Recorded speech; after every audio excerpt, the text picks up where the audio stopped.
अस्सलाम वालेकुम। आज इस इश्यू को हम डिस्कस करने जा रहे हैं, दैट इज़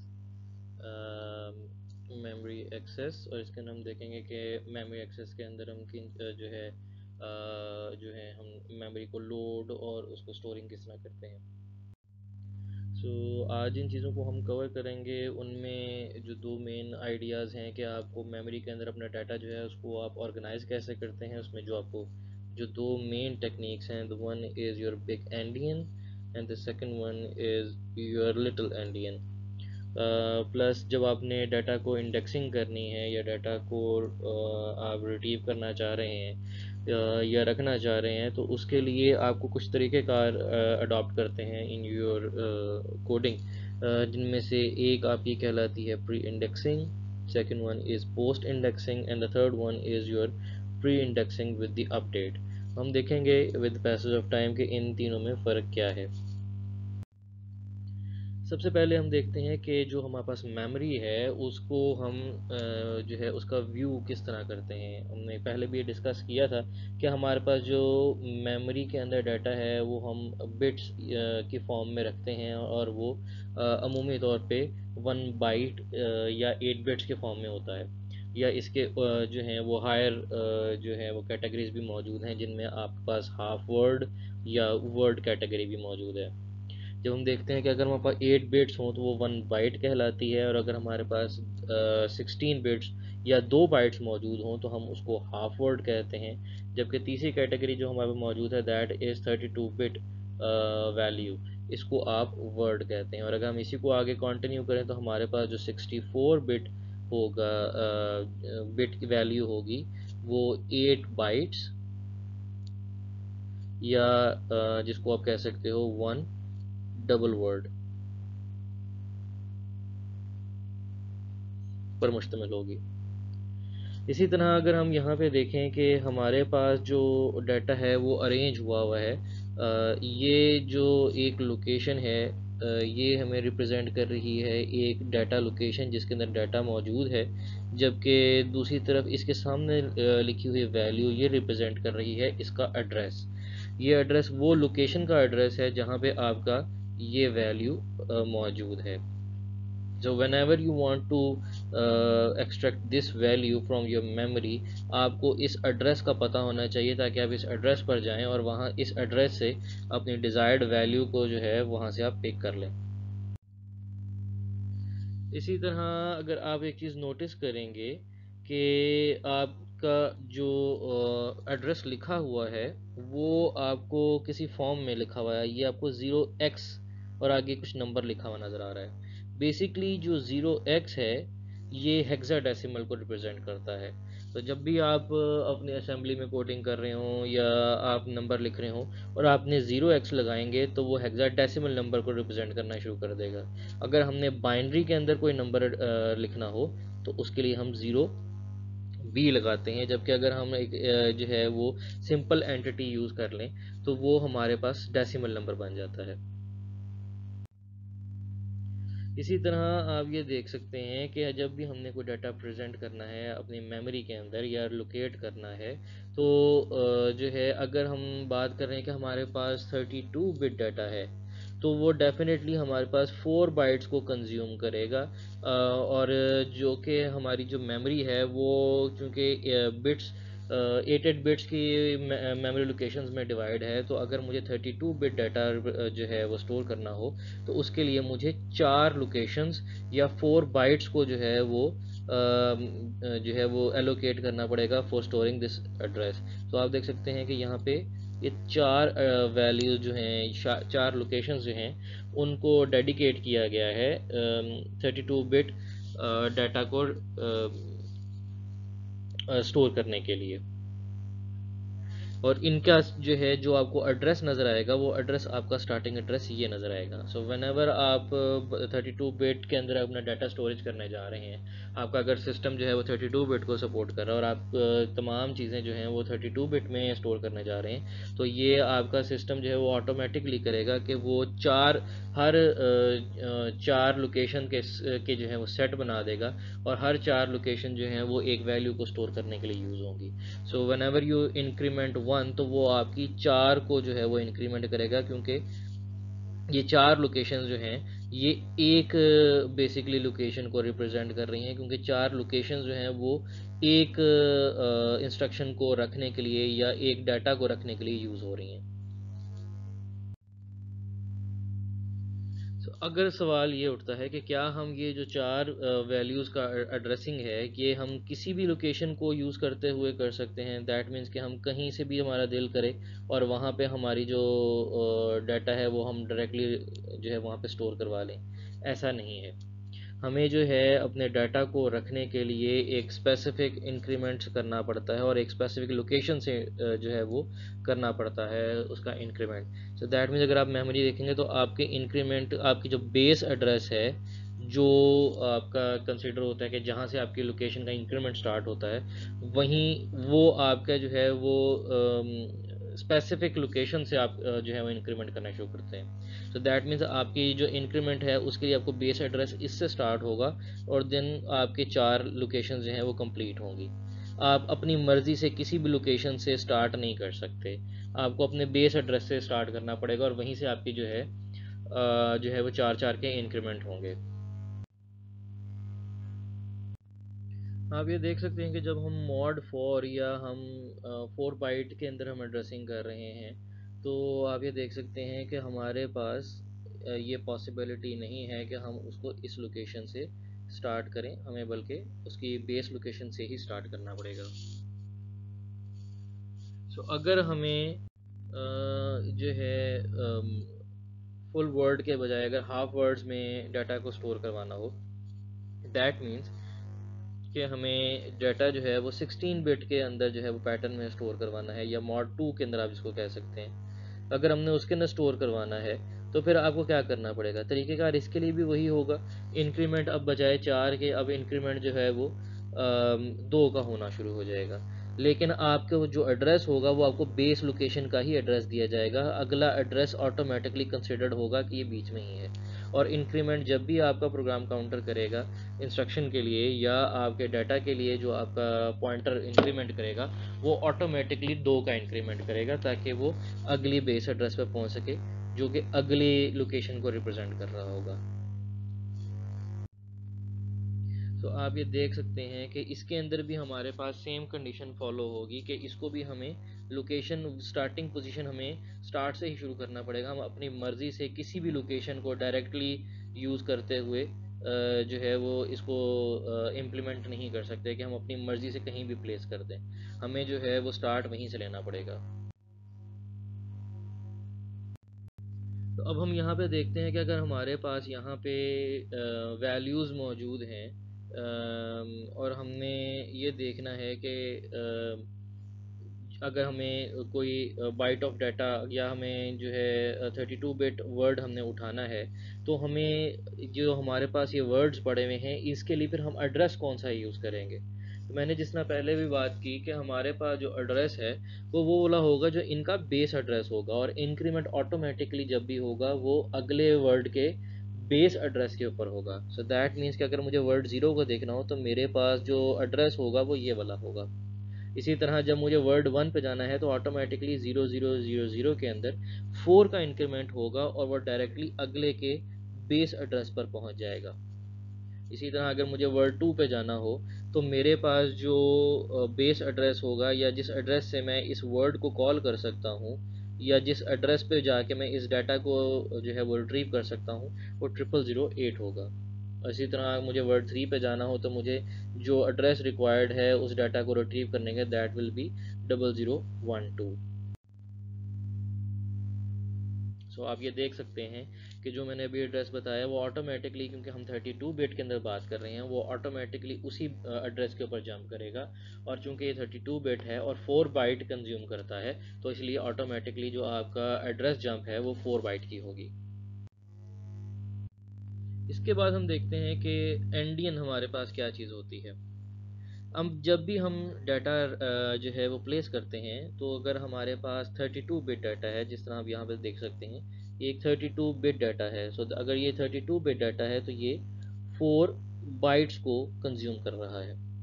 और जब भी आप इसको 4 बाइट्स को अगर आप इकट्ठा रखेंगे तो आपके पास जो हाईएस्ट बिट होगी वो आपकी मोस्ट सिग्निफिकेंट बिट या एमएसबी कहलाती है। और इसी तरह आपकी जो लीस्ट जो सबसे पहली जो बिट आपको नज़र आती है that is your LSB which is your least significant bit. और हमने बात की कि हमारे पास जो है डाटा जो है वो 4 बाइट्स में एग्जिस्ट कर रहा है।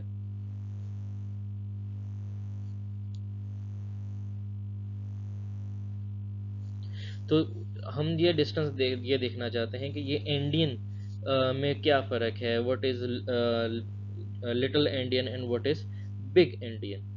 जब भी हम अपने डाटा को अपनी मेमोरी में प्लेस करते हैं तो उसके लिए हमें जो डाटा है उसको डेफिनेटली उसको 32 बिट हमारे पास एक ही स्लॉट में जाके चूंकि डाटा नहीं रखा जा रहा और मल्टीपल स्लॉट्स हमें कंज्यूम करनी पड़ रही हैं एक ही डाटा को प्लेस करने के लिए, तो हमें देखना पड़ेगा कि हम डाटा को मेमोरी के अंदर प्लेस किस तरीके से करेंगे।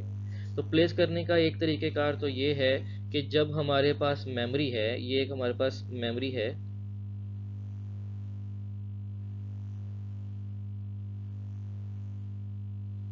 और इस मेमोरी के अंदर जो एड्रेस है वो इंक्रीज कर रहा है towards upward. So that means कि मेरे पास जो एड्रेस होगा वो स्टार्ट हो रहा होगा 0000 00001 0002 0003 एंड 0004। तो अगर मेरे पास ये एड्रेस राइज कर रहा है और ये मेरे पास जो डाटा मौजूद है जिसके अंदर हमारे पास 4 बाइट्स मौजूद हैं डाटा की, अगर मुझे ये डाटा इसमें प्लेस करना है मेरी फिजिकल मेमोरी के अंदर तो मुझे किस तरीके से प्लेस करना है। अगर तो मैं बाइट ज़ीरो लोकेशन ज़ीरो पर रखता हूँ, बाइट वन लोकेशन वन पे, बाइट टू लोकेशन टू पे और बाइट थ्री लोकेशन थ्री पे, तो मेरे पास स्मॉल एड्रेस के ऊपर स्मॉलेस्ट बाइट मौजूद है। इसको आप कहते हैं लिटिल इंडियन। लेकिन अगर मैं इसी तरीक़ेकार को मैं उलट कर दूं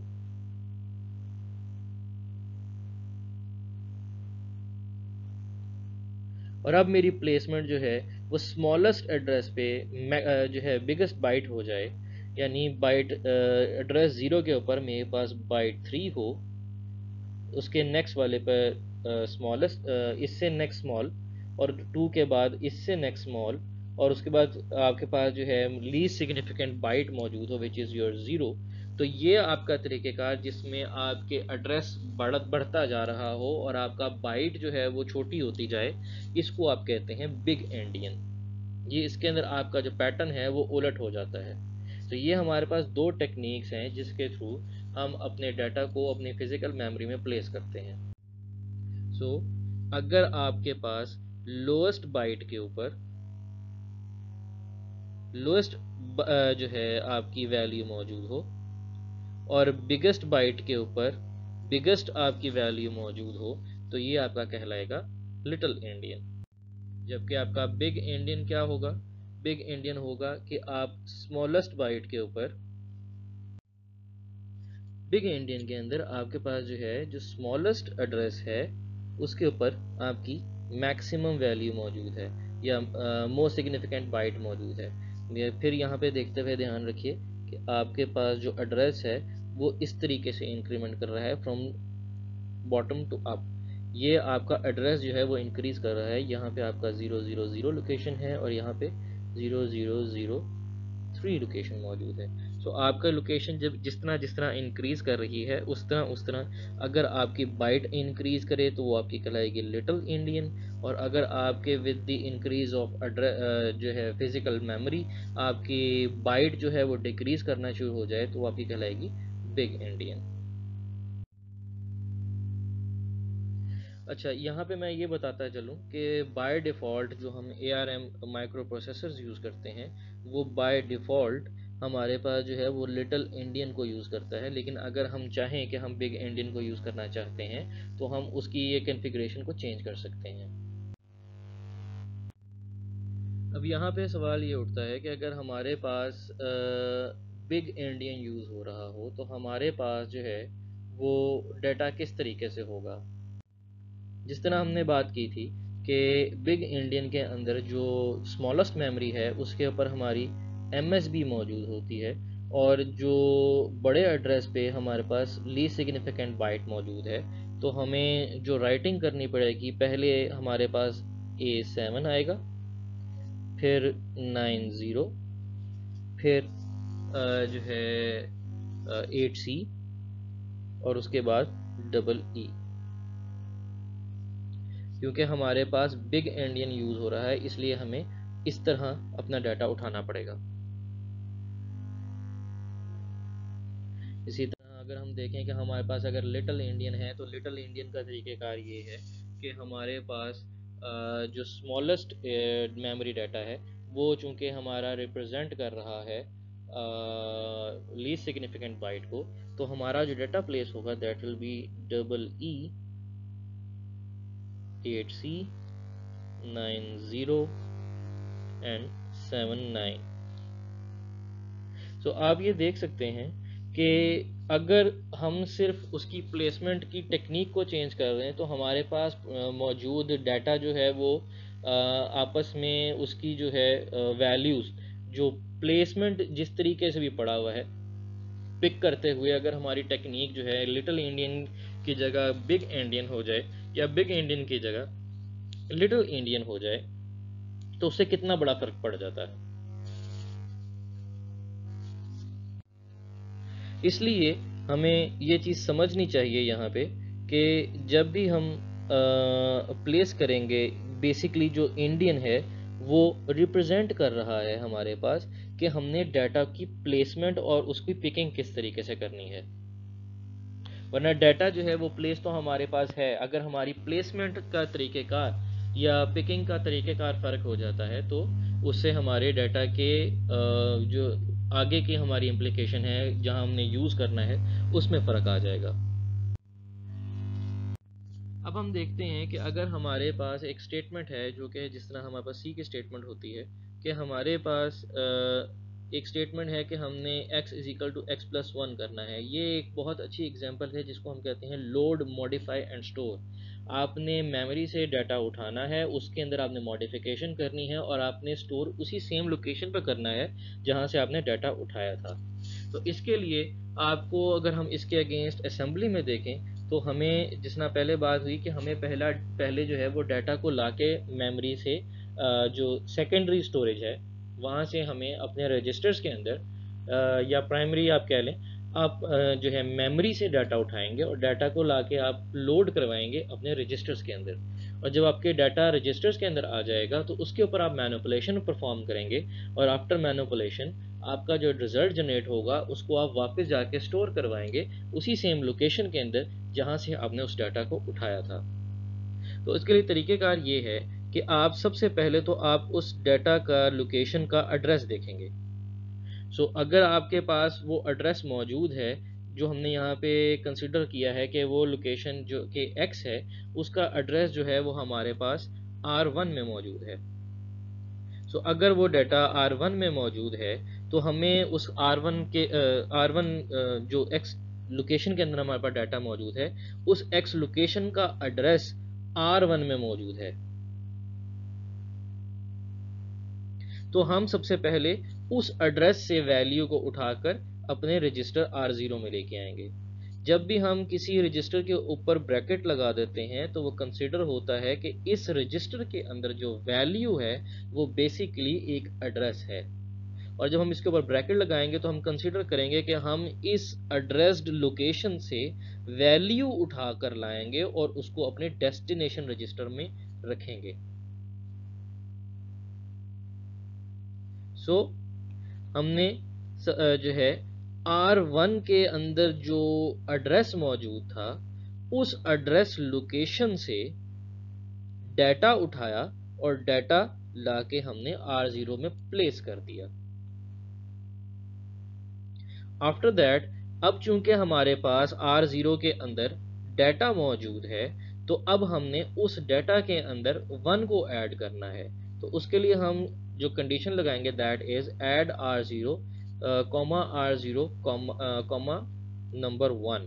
सो ये आपकी जो है वो परफॉर्मेंस करेगा कि आपके R0 में जो भी x का कंटेंट मौजूद था वो उसके अंदर आपने 1 को ऐड कर दिया है और आपने रिजल्ट को अपडेट कर दिया है जो कि आपका दोबारा R0 में ही मौजूद है। इसके बाद चूंकि हमने load, modify and then store की बात हो रही है, तो स्टोरेज के अंदर आपने उसी जगह पर वापस जाके डाटा को प्लेस करना है जहां से आपने डाटा लोड किया था। तो जब आपने ये काम करना है तो उसके लिए आपको पता होना चाहिए कि आपने डाटा उठाया कहां से था। सो इस काम को परफॉर्म करने के लिए चूंकि हमारे पास ऑलरेडी R1 के अंदर जो है वो उस लोकेशन का एड्रेस मौजूद है जहां से आपने डाटा को उठाया था। सो आप कंडीशन लगाएंगे स्टोर R0, R1 ब्रैकेट। तो इससे होगा ये कि जो आपका डाटा, जो रिजल्ट आपने जनरेट किया है R0 में, ये डाटा आपकी R1 एड्रेस, R1 के अंदर जो एड्रेस मौजूद है उस लोकेशन पे जाके आपका डाटा जो है वो सेव करवा देगा। अमूमी तौर पे हम जब भी बात करते हैं किसी भी लोकेशन के अंदर, किसी इंस्ट्रक्शन के अंदर, तो हम बात करते हैं कि हमारे पास जो ऑप कोड है उसके फौरी बाद अगली जगह है वो डेस्टिनेशन होती है। लेकिन आप जब स्टोर वाली इंस्ट्रक्शन देखते हैं तो आपको इसके अंदर थोड़ा सा पैटर्न चेंज नज़र आता है और इसके अंदर आप आर जो इसकी अगली वैल्यू है उसको आप उठाते हैं और जाके उस लोकेशन पे सेव करवाते हैं जिसका हमने उसके बाद जिक्र किया हुआ है।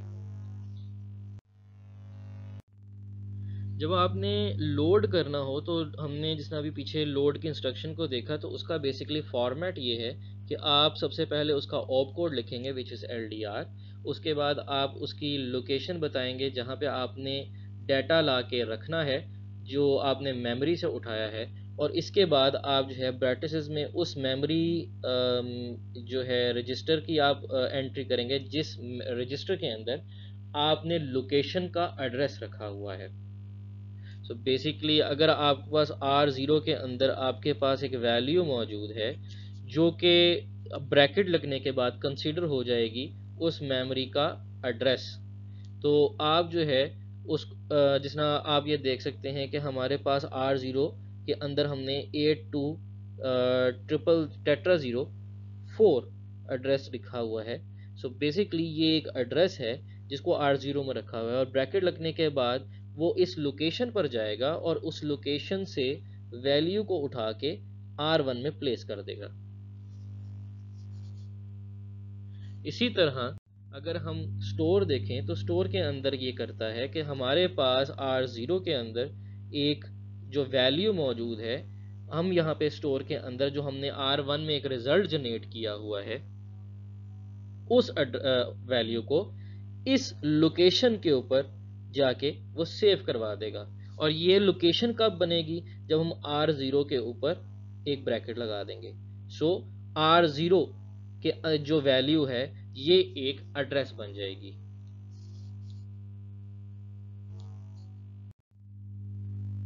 सो अगर हमने सिंगल रजिस्टर डाटा मूव करना हो या एक 32 बिट, अगर हम यहाँ पे कंसिडर कर रहे हैं कि अगर हमारे पास एक रजिस्टर 32 बिट का है और हमने 32 बिट का डाटा जो है वो लोड या स्टोर करवाना है, तो हमारे पास जो ऑप्शंस मौजूद हैं लोड करवाने के लिए वो हमारे पास ये हैं।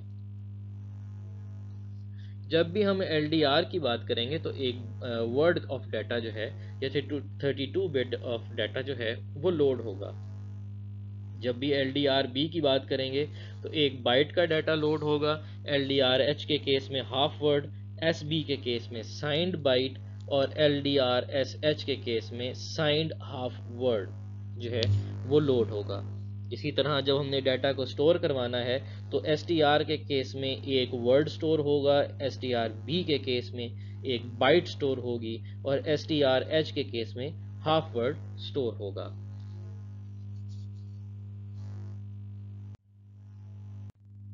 जब हम LDR-B की बात करते हैं तो चूंकि हमारे पास रजिस्टर का साइज तो 32 बिट ही है, लेकिन जब हम LDR-B की बात करेंगे तो वो ला के जो डाटा स्टोर करवाएगा वो सिर्फ एक बाइट का होगा। तो आप यहाँ पे देख सकते हैं कि उस लोकेशन के ऊपर से जो R0 के अंदर हमारे पास एक एड्रेस मौजूद था, जब हमने LDR-B R1, R0 किया तो R0 की लोकेशन पे गया और उसने देखा कि जो हमारे पास R0 में वैल्यू मौजूद है वो लोकेशन कौन सी है।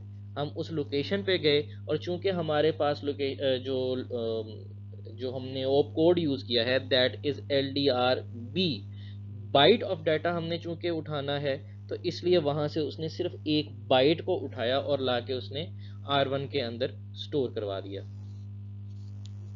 इसी तरह जब हम हाफ वर्ड की बात करेंगे तो जब हम यही इंस्ट्रक्शन को यूज़ करेंगे तो बजाय ये कि वो एक बाइट ऑफ डाटा को वहाँ से पिक करता, अब वो वहाँ से 2 बाइट का डाटा जो है वो पिक करेगा और उसको लाके अपनी डेस्टिनेशन रजिस्टर के अंदर सेव करवा देगा। इसी तरह जब हम पूरे वर्ल्ड की बात करते हैं तो इसी सेम लोकेशन पे जाएगा और अब बजाय वो 1 या 2 के तमाम 4 की 4 वैल्यूज़ को उठा कर लाएगा और चारों को प्लेस कर देगा। लेकिन प्लेस करते हुए वो इस चीज़ का ध्यान रखेगा कि मेरे पास जो टेक्निक यूज़ हो रही है वो बाय डिफ़ॉल्ट लिटिल इंडियन है। इसीलिए आप देख सकते हैं कि जो लोएस्ट बाइट है वो लोएस्ट बाइट के ऊपर ही प्लेस हुई हुई है। इसी तरह जब हमने बात करेंगे साइन एक्सटेंशन की तो LDRSB जब आपके पास इंस्ट्रक्शन के अंदर यहाँ पे S प्लेस हो गया है, सो दैट मीन्स कि अब आपके जो आपने डाटा प्लेस कर रहे हैं इसकी अपर बाइट जो है उसके अंदर साइन की एक्सटेंशन हो जाएगी। जब आपने LDRSB किया तो डाटा तो आपके पास 1 बाइट आया, लेकिन आपके पास जो 1 बाइट ऑफ डाटा आया है इसकी जो अपर बाइट है इसके सॉरी जो अपर निबल है उसकी वैल्यू है E which is equal to 11110। और जब ये 1110 है तो इसकी मोस्ट सिग्निफिकेंट बिट जो है वो 1 है। तो ये 1 जो है ये साइन एक्सटेंशन हमारे पास ऊपर वाली तीनों बाइट्स के अंदर हो जाएगी और वो तमाम के तमाम FF में कन्वर्ट हो जाएंगे। इसी तरह अगर मैं बात करूं कि हमारे पास जो LDRSH की इंस्ट्रक्शन है इसके अंदर जो डाटा हम पिक करेंगे वो हाफ वर्ड का होगा। दैट मीन्स कि हम 2 बाइट का डाटा जो है वो पिक करेंगे और प्लेस करेंगे। इसके अंदर भी जो हमारे पास जो हमारे पास MSB बिट आई है वो जो या इसको कहना चाहिए जो अपर मोस्ट निबल है दिस इज अगेन E जो कि इक्वल है 1110 के और हमारे पास जो इसकी मोस्ट सिग्निफिकेंट बिट बनती है दैट इज 1। तो इसीलिए हमारे पास जो साइन एक्सटेंशन होगी दैट विल बी FF क्योंकि ये ऊपर वाली दोनों बाइट्स को 1111 में कन्वर्ट कर देगा।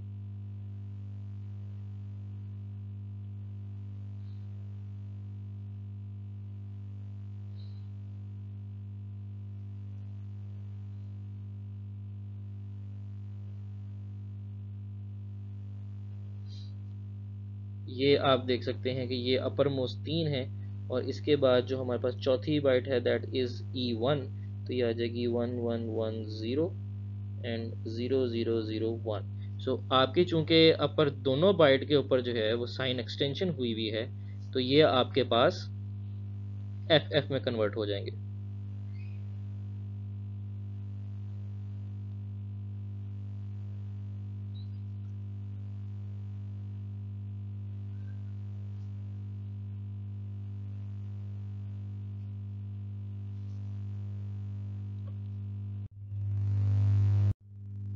अच्छा, जब भी हम एड्रेसिंग करते हैं तो ये बात हमें जहन में रखनी चाहिए कि जब भी हम LDR कर रहे हैं या STR कर रहे हैं तो वो जब भी उसको हम एड्रेस देंगे वो हमारे पास बेस एड्रेस होगा।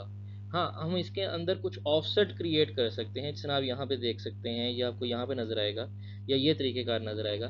तो आप इसके अंदर ऑफसेट क्रिएट कर सकते हैं लेकिन स्टार्ट आपको जो बेस एड्रेस देना पड़ेगा वो आपको जो है वो मेमोरी का बेस एड्रेस होगा। उसके बाद उसके अंदर कोई ऑफसेट क्रिएट हो सकता है। अब ये इनमें फ़र्क क्या है वो हम अगली स्लाइड में देखेंगे क्योंकि बेसिकली ये जो फ़र्क है ये आपको बताता है कि आपने क्या प्री इंडेक्सिंग की है या आपने पोस्ट इंडेक्सिंग एड्रेसिंग की है। यहाँ हम सबसे पहले देखते हैं प्री इंडेक्सिंग को। प्री इंडेक्सिंग के अंदर आप जो है, अगर आपने ब्रैकेट के अंदर अपने रजिस्टर के साथ एक वैल्यू असाइन की है, जो कि यहाँ पे आपको 4 नज़र आ रही है, तो यहाँ पे होगा क्या, आपके पास R0 के अंदर जो है वो एड्रेस मौजूद था जो कि एक मेमोरी लोकेशन के बेस एड्रेस की तरफ रेफर कर रहा था।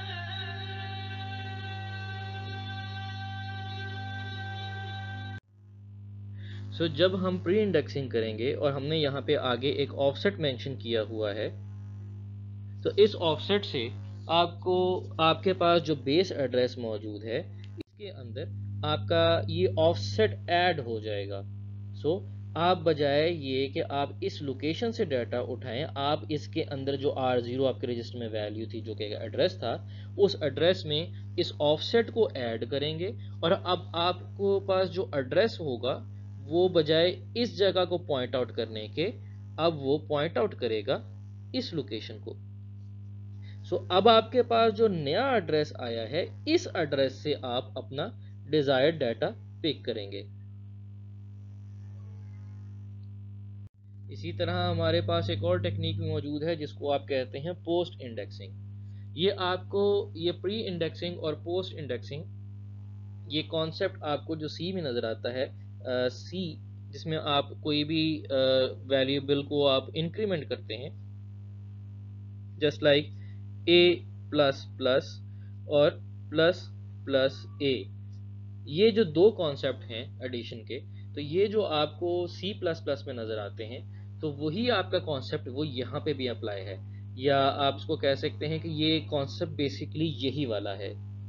प्री इंडेक्सिंग में आप पहले एडिशन करते हैं और उसके बाद अपना काम परफॉर्म करते हैं, जबकि पोस्ट में आप पहले काम परफॉर्म करते हैं और बाद में एडिशन करते हैं। सो आप यहाँ पे देख सकते हैं कि चूंकि हम यहाँ पे पोस्ट इंडेक्सिंग में हैं, दोनों का तरीक़ेकार थोड़ा सा डिफरेंट है। यहाँ पे आपके पास R0 जो है वो ब्रैकेट में है और कॉमा के बाद जो है वो आपका नंबर या ऑफसेट मेंशन किया हुआ है। सो आप ये देख सकते हैं कि आपके पास जो एड्रेस मौजूद है that is present in your R0 register, तो आपके पास जो इस रजिस्टर के अंदर एड्रेस है वो लोकेशन बनती है ये वाली।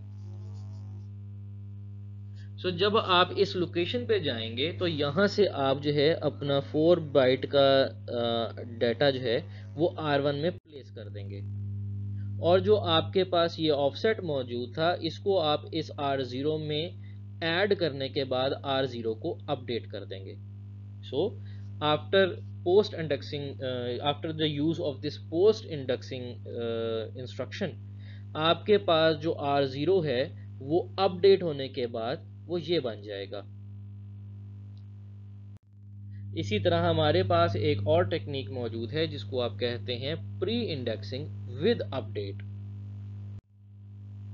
प्री इंडेक्सिंग विद अपडेट के अंदर जो हमारे पास R0 के अंदर एक एड्रेस मौजूद है, इसके अंदर आप ऑफसेट को ऐड करते हैं और जो रिजल्ट आएगा उसको R0 के अंदर पहले अपडेट करेंगे। यानी आफ्टर दिस एडिशन आपके पास जो रिजल्टेंट, आपके पास जो इंस्ट्रक्शन जो डाटा का एड्रेस बन जाएगा दैट विल बी 2000804। ये जो है ये हमारे पास R0 में अपडेट हो जाएगा और इस लोकेशन के ऊपर से आप अपना डिजायर्ड डाटा को पिक करेंगे। और इसके बाद डेफिनेटली अगर हम इस इंस्ट्रक्शन को दोबारा नेक्स्ट टाइम दोबारा इंप्लीमेंट करते हैं, तो बजाय ये कि वो इस R0 को यूज करे, अब वो इसको यूज करेगा। तो ये हमारे पास 3 टेक्निक्स हैं, pre indexing, post indexing and pre indexing with update. इन तीनों के अंदर जो आपको तरीकेकार फर्क नजर आएगा वो इनके लिखने के तरीकेकार में फर्क है। जो आपके पास प्री इंडेक्सिंग का तरीकेकार है उसके अंदर आप सिंपल LDR R1 R0 #4 ये आप लिखते थे, जबकि पोस्ट इंडेक्सिंग के अंदर आप L D are R1 comma R0 bracket comma #4 लिखते हैं,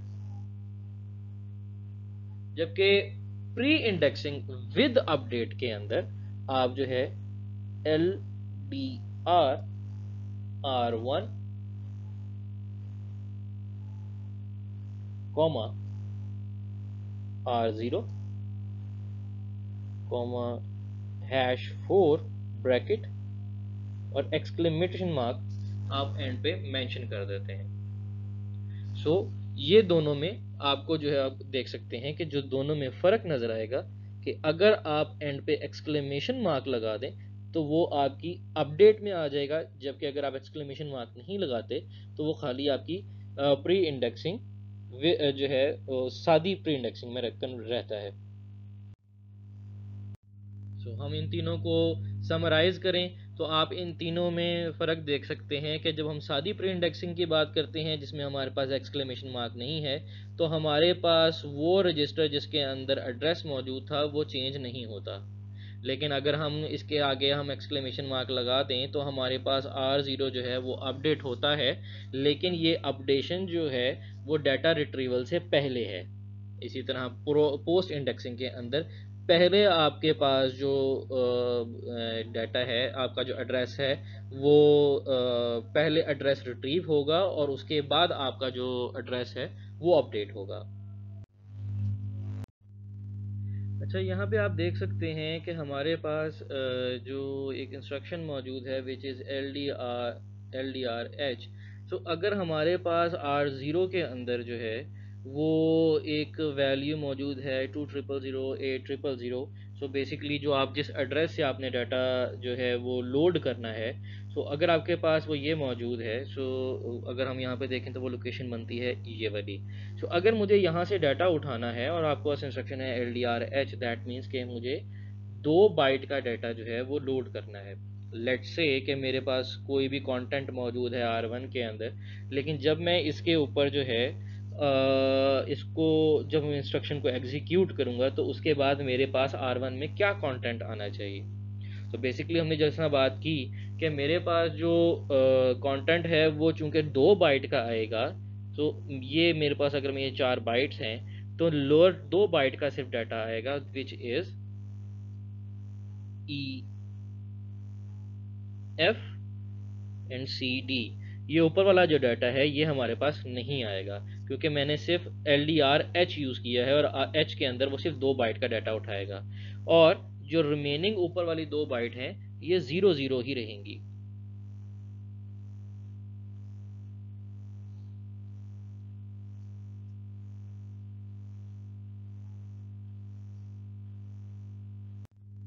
इसी तरह अगर हम ये बात करें कि अब हमने डाटा जो उठाया है that is your L D S B, तो एस बी चूँकि साइंड नंबर है तो, और जो आगे बी है वो रिप्रेजेंट कर रहा है एक सिंगल बाइट को, तो जो डाटा उठाया जाएगा that will be E and F. E and F के केस में चूंकि ई जो है वो रिप्रेजेंट करता है 1110, सो यहाँ पे जो डाटा प्लेस हायर बाइट्स में जो डाटा प्लेस होगा that will B 1111 1111 and 1। So F F F, sir ये 4 में रिप्रेजेंट कर दिया मैंने, ये बेसिकली 8 में रिप्रेजेंटेशन होगी क्योंकि ये 4 क्योंकि बाइट्स हैं, मैंने सिंगल उसके अंदर मेंशन कर दिया, ये डबल एफ, ये डबल एफ और ये भी डबल एफ। सो ये आपकी मोस्ट सिग्निफिकेंट बाइट, ये सेकंड मोस्ट, ये थर्ड मोस्ट, और जो लोएस्ट आपकी बाइट है that will be E F. So ये आप देख सकते हैं कि जो आपका डाटा प्लेस हुआ है that is double F, then double F, then again double F और उसके बाद ई एफ।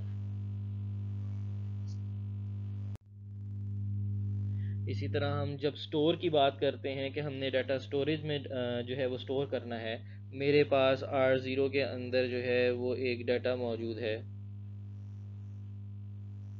जो कि हम यहाँ पे यूज़ करेंगे एज ए एड्रेस, और हमारे पास जो R1 के अंदर डाटा मौजूद है दैट इज़ 7654321 तो अगर मुझे ये डाटा प्लेस करना है तो अगर मैं इस तरीके से यूज़ करूँगा तो उसके बाद इंस्ट्रक्शन के बाद इस एग्जीक्यूशन के बाद क्या होगा, क्योंकि ये स्टोरेज जो है ये आपकी प्री इंडेक्सिंग वाली है, तो आप ये देख सकते हैं कि आपके पास सॉरी प्री इंडेक्सिंग नहीं, पोस्ट इंडेक्सिंग वाली है। तो पोस्ट इंडेक्सिंग में आपके पास क्या होता है कि पहले आप डाटा स्टोर करते हैं और उसके बाद आपका जो एड्रेस है वो इंक्रीमेंट कर जाता है। सो अभी आप अगर करंटली देखेंगे तो आपके पास जो एड्रेस है दैट इज़ 20008000। तो यहाँ पे अगर आप देखें तो आपको पॉइंट, चूँकि ये पोस्ट इंडेक्सिंग की एग्जांपल है और हमने पोस्ट इंडेक्सिंग में कहा था कि पहले एड्रेस को यूज़ किया जाएगा और एड्रेस के अंदर इंक्रीमेंट बाद में होगा। सो एड्रेस हमारे पास है 20008000, तो इस एड्रेस के ऊपर आपका डाटा प्लेस होगा। और चूंकि जो हमारे पास जो टेक्निक यूज़ हो रही है वो लिटिल एंडियन है,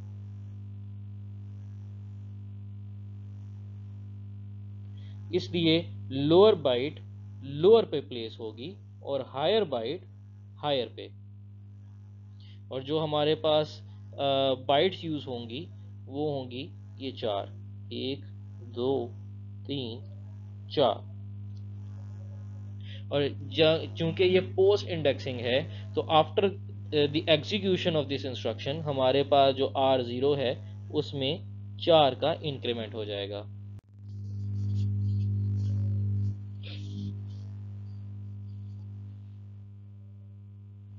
इसी तरह अगर हम यहाँ पे देखें तो ये आपको जो एग्जांपल नज़र आती है दैट इज़ प्री इंडेक्सिंग।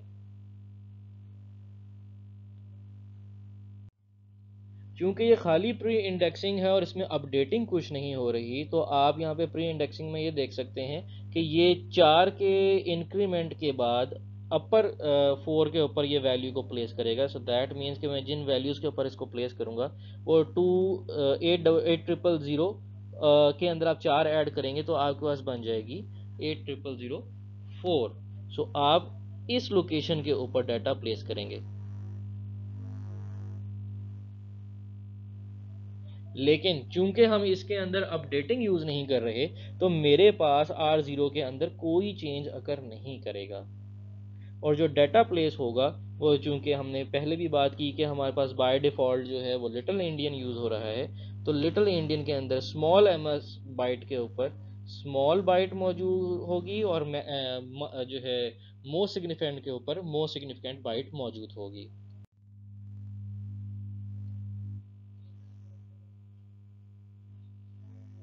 और इसी तरह अगर हम अपडेट के साथ बात करें तो अपर वाले इसी तरह ही उसमें मौजूद होगी। जो फ़र्क मौजूद आएगा वो ये होगा कि हमारे पास जो एड्रेस है वो अपडेट हो जाएगा।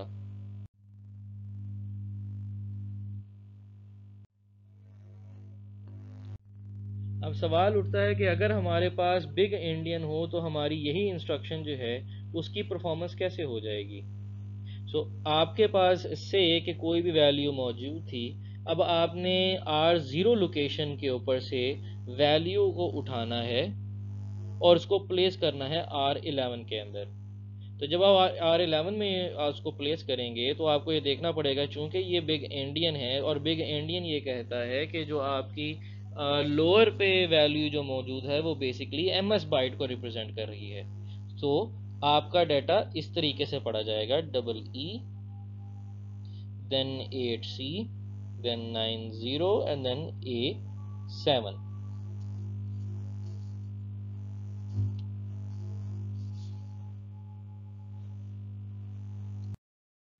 इसी तरह हमारे पास एक और जो चीज़ें हैं वो मौजूद है दैट इज़, अभी तक आपने जो देखा वो था अगर आप सिंगल रजिस्टर का डाटा उठा के लोड करवाते हैं या स्टोर करवाते हैं। लेकिन इसी तरह हमारे पास अगर हमें बल्क ऑफ डाटा जो है उसको लोड या स्टोर करवाना हो तो हमारे पास जो इंस्ट्रक्शंस मौजूद हैं उसको हम कहते हैं, उनमें एक आ जाती है आपके पास STM, और डबल एक्स जो है वो हमारे पास रिप्रेजेंट कर रहा है ऑप्शंस को, और इसी तरह जब हमने लोड करवाना हो तो LDM, M जो है वो बेसिकली रिप्रेजेंट कर रहा है मल्टीपल रजिस्टर्स को। जो डबल एक्स है वो रिप्रेजेंट कर रहा है हमारे पास चार ऑप्शंस को, जिसके अंदर IA, IB, DA and DB मौजूद हैं। जो हमारे पास RN है ये रिप्रेजेंट कर रहा है जो जहाँ पे हमने रिजल्टेंट को या डेस्टिनेशन के अंदर हमने अपनी वैल्यूज़ को रखना है, और जबकि इसके आगे जो है ये लिस्ट ऑफ रजिस्टर्स की मेंशन कर रहा है जिन रजिस्टर्स को आपने लोड करवाना है या स्टोर करवाना है अपने डेस्टिनेशन में। अगर हम IA की बात करें तो IA का मतलब है increment after. So that means कि आपकी जो आपके इंडेक्सिंग के अंदर जो इंक्रीमेंट होगा वो इसकी एग्जीक्यूशन के बाद होगा। इंक्रीमेंट बिफोर, डिक्रीमेंट आफ्टर या डिक्रीमेंट बिफोर। सो आपकी इन इंस्ट्रक्शन का जब आप ये कीवर्ड्स को अपने इंस्ट्रक्शन में यूज़ करेंगे तो अगर आप स्टोर के बारे में बात कर रहे हो तो स्टोर बन जाएगा STMIA, STMIB, STMDA, STMDB। इसी तरह अगर हम लोड की बात करें तो लोड बन जाएगा LDMIA, LDMIB, LDMDA, LDMDB। जब हम बात कर रहे हैं इंक्रीमेंट आफ्टर, तो इसके अंदर इंक्रीमेंट कितना होगा और कब होगा? Increment by 4 after a word is loaded और स्टोर्ड। तो बेसिकली ये आपके पास जिस तरह हमने पहले पढ़ा pre indexing and post indexing, ये वही मेन टेक्निक है। इसी तरह अगर आपने कहा इंक्रीमेंट बिफोर, तो ये आपके पास आ गया प्री इंडेक्सिंग, जिसके अंदर आप पहले जो है आप जो है लोडिंग से पहले आप जो है वो इंक्रीमेंट करेंगे। इसी तरह D is represented by decrement. So basically आपके पास जो डिक्रीमेंट है वो आपकी लोडिंग से पहले होगा और एक के अंदर बाद में होगा।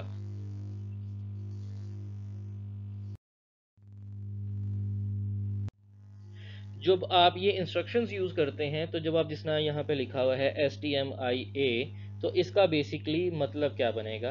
आप इसके अंदर एम्प्टी असेंडिंग करेंगे, और इसी तरह जब आप IA लोडिंग के अंदर करेंगे तो उसका मतलब होगा कि आप जो है डिसेंडिंग जो है वो फुल करके करेंगे। हम इसके आगे एग्जांपल देखेंगे तो ये बात जो है वो ज़्यादा क्लियर हो जाएगी।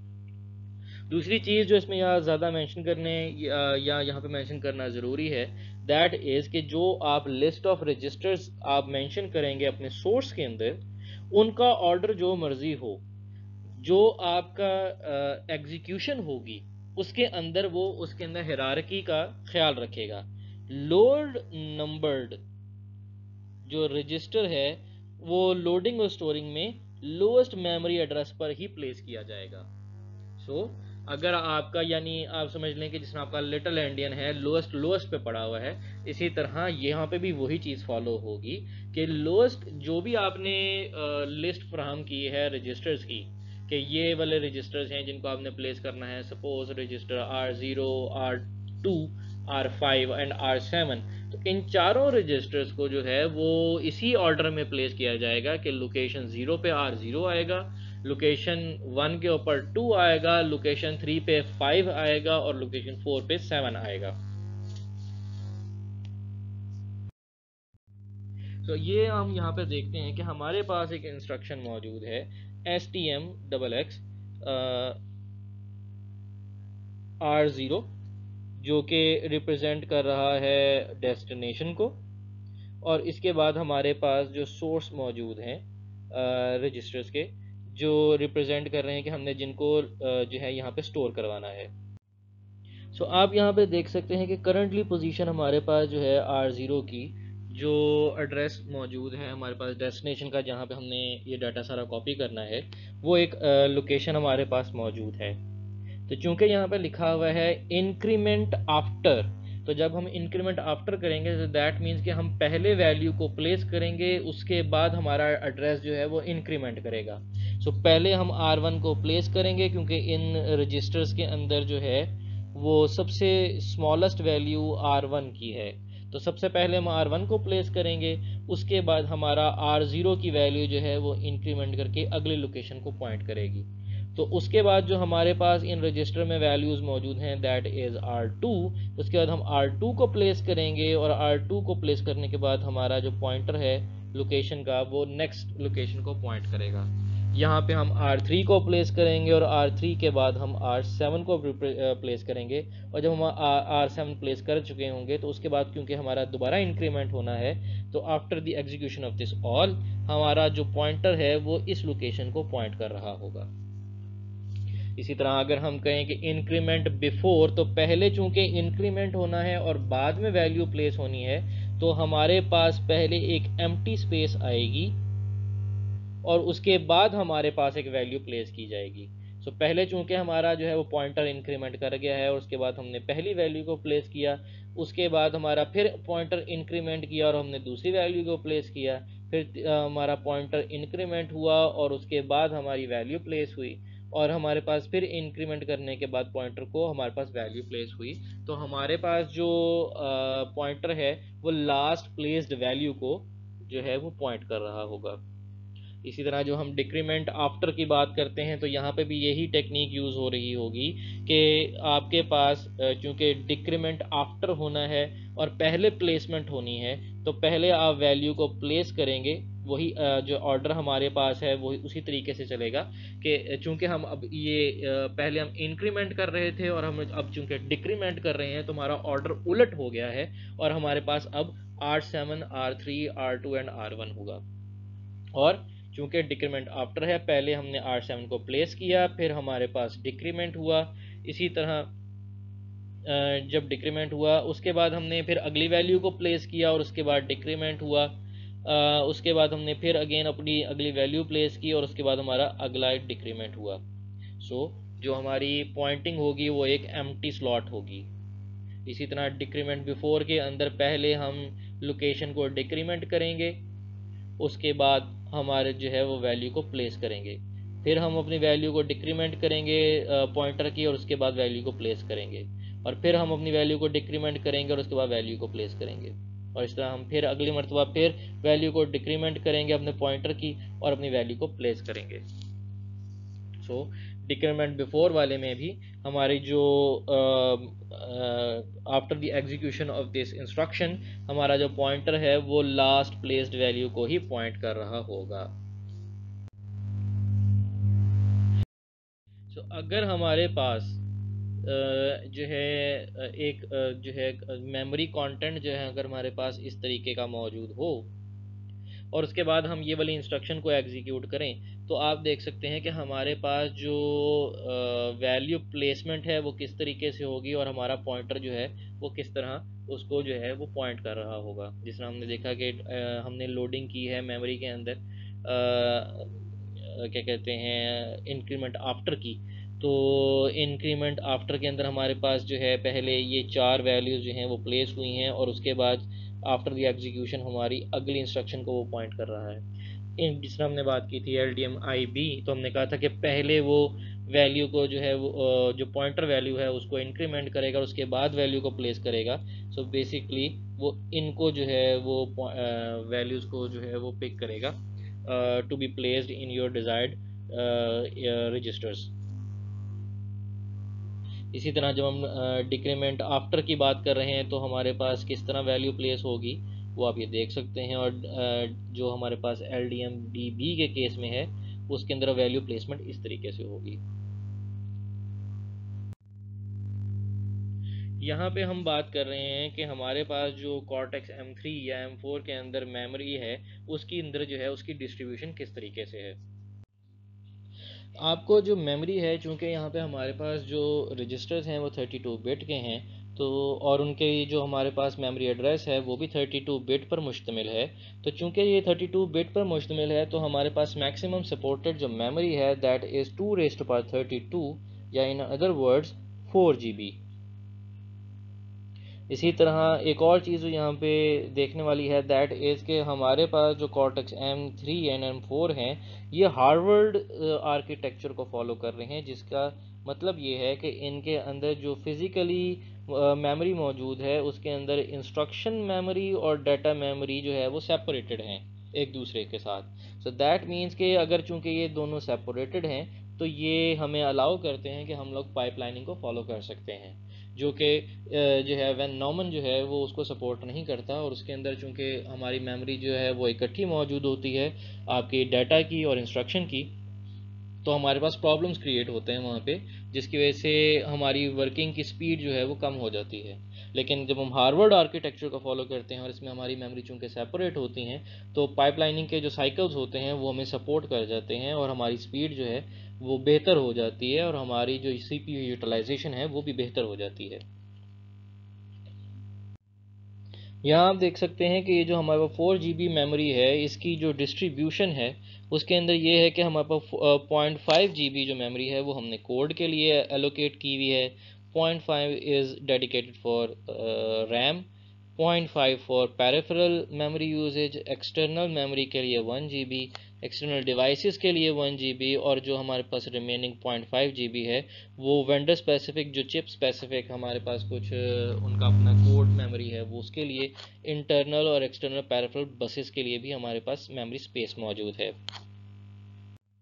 अगर आप देखेंगे कोर्टेक्स M3 में तो इसके अंदर जो इसकी फर्दर इसकी डिस्ट्रीब्यूशंस की गई हैं वो आप यहाँ पे मज़ीद देख सकते हैं कि आपकी कितना रीजन जो है वो किस किस एरिया को जो है वो डिवाइड किया गया है और इसके अंदर कितनी जो है वो मेमोरी स्पेस जो है वो एक दूसरे के दरमियान में रखी गई है फॉर सेपरेशन और फॉर स्पेशल पर्पसेस। इसी तरह आपको इसकी फर्दर डिवीजन जो है वो आपको M4 में भी नज़र आएगी और उसके अंदर मेमोरी डिवीजन किस तरीके से की गई है। और एंड पे हम यहाँ पे समरी देखते हैं कि जो हमने बात की थी कि जो इसमें सबसे इम्पॉर्टेंट चीज़ थी वो ये थी कि हमने देखना है कि हमारे पास मेमोरी में जो डाटा प्लेसमेंट है वो लिटिल एंडियन और बिग एंडियन में होती है। तो बिग एंडियन और लिटिल एंडियन के अंदर आपकी डाटा प्लेसमेंट किस तरीके से है। और इसी तरह जो सेकंड चीज़ इसमें बहुत इंपॉर्टेंट थी वो ये थी कि आप जब डाटा की इंस्ट्रक्शन प्लेस करते हैं फॉर लोडिंग एंड स्टोरिंग, तो उसके अंदर जो आपके पास एक मेन कैटेगरी है कि आप उसके अंदर डाटा एड्रेस के अंदर आप ऑफसेट क्रिएट कर सकते हैं। तो उसके अंदर मेन 3 टेक्निक्स थी, प्री इंडेक्सिंग विद अपडेट और पोस्ट इंडेक्सिंग। हमने इन तीनों को भी इस लेक्चर के अंदर कवर किया है। होपफुली आपको ये सारा लेक्चर समझ आया होगा।